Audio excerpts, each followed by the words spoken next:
જલારામ બાપા ફતેપુર ગયા ને ભોજલરામ બાપા પાસે કે ભગવાન રામના દર્શન કરવા માર્ગ બતાવો.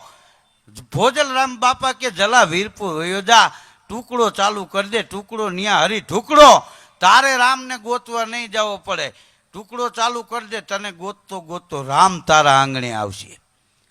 વીરબાઈ માયા જલારામ બાપાએ ટુકડો હાલતો કર્યો ને ભગવાન સાધુના રૂપમાં આવ્યા, અલખ નિરંજન કરીને ઉભા રહ્યા. જલારામ બાપા કે બોલો બાપા, બાપુ બોલો. તો કે મારું શરીર થાકી ગયો, સેવા કરવા તારી નારી આપી દે દાનમાં.